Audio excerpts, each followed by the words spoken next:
Grup Peduli ingin membuka cabang apotik Peduli sampai ke pelosok-pelosok daerah terpencil. Upaya itu dilakukan pemilik apotik Peduli, Agustinus Sarifin, sebagai ungkapan kepeduliannya kepada masyarakat agar mudah mengakses obat dengan harga terjangkau. Mengingat pengalaman masa kecilnya, di mana Agustinus harus kehilangan ibu kandungnya, Ibu Elizabeth Esther Lusur, karena terlambat mendapat pertolongan medis dan minimnya ketersediaan obat. Sejak saat itu, Agustinus bertekad untuk membangun sebanyak mungkin apotek ke pelosok-pelosok daerah terpencil di Manggarai, Flores, NTT. Guna mendukung usahanya, Agustinus memberi beasiswa kepada anak-anak kurang mampu dari Indonesia Timur untuk mengikuti pendidikan apoteker di Semarang. Apotik Peduli menjadi laboratorium bagi mereka untuk terjun langsung belajar kultur dan filosofi apotik peduli. Gerakan beasiswa apoteker ini berada di bawah naungan Peduli Foundation.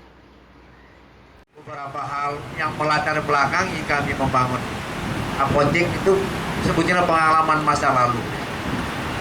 Saya anak orang susah dari kampung, jauh dari perkotaan. Kalau saya ingat, kalau kita jalan kaki menuju kota zaman itu memakan waktu 8-10 jam.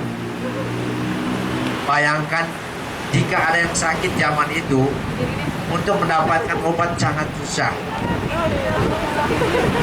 Ibu saya salah satu korbannya, meninggal waktu saya masih SD. Karena sangat sulit mendapatkan akses obat. Pengalaman-pengalaman pahit seperti itu yang mendorong saya, memotivasi saya untuk memberikan solusi kepada masyarakat di sana agar meminimalisir persoalan susahnya atau sulitnya mendapatkan akses obat yang cepat. Seperti yang dikatakan oleh MC, saya menyiapkan usaha ini sejak tahun 2008. Ini adik saya untuk menjadi sekolah farmasi, jadi apoteker, lalu membangun ini. Lalu mengapa diberi nama Peduli? Filosofinya dari mana sih? Atau inspirasi kata peduli itu dari mana? Kami membangun apotek Peduli tidak sekedar mendapatkan profit. Sekali lagi saya garis bawahi, tidak sekedar mendapatkan profit. Profit itu adalah hasil akhir mengikuti sebuah gerakan kemanusiaan. Dan ini sebetulnya sebuah gerakan kemanusiaan. Profit itu hanya hasil akhir.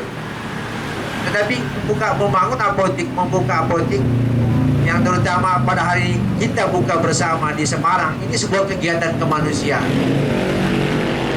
Nah, oleh karena itu, kepada pelaku bisnis saya yang menjalankan apotek ini, saya tegaskan jangan terlalu menjual obat dengan harga mahal. Kasihan orang kalau kita menjual terlalu mahal. Layani konsumen dengan penuh hati, murah senyum. Ya, kita harus peduli pada konsumen kita, harus peduli pada orang-orang sakit. Itu prinsipnya. Jadi peduli terhadap sesama. Kita membangun usaha ini karena ada kepedulian terhadap sesama manusia. Kemudian ada hal mengapa kita membangun apotek ini di Semarang seperti katakan MC. Kami juga punya lembaga namanya Peduli Foundation untuk membangun anak-anak orang susah. Karena saya sendiri orang susah, pernah mengalami gimana susahnya hidup. Jadi membantu anak-anak orang susah khusus di bidang pendidikan. Untuk saat ini kami membuka program ini untuk anak-anak di Indonesia Timur yang sangat sulit mendapatkan akses obat di kampung-kampung. Kecepatan membangun outlet atau gedung apotek bisa dipercepat, tapi tidak selaras dengan keberadaan apoteker. Kesediaan apoteker sangat minim. Kita bisa membangun setahun 5-10 outlet, tapi apoteker hanya 1-2. Ketika ditanya apa penyebabnya orang kurang berminat, hasil survei kami karena masalah ekonomi. Karena itu kami mau membangun Peduli Foundation untuk menjawab persoalan itu. Mulai tahun ini ada beberapa sudah mulai kuliah di Semarang.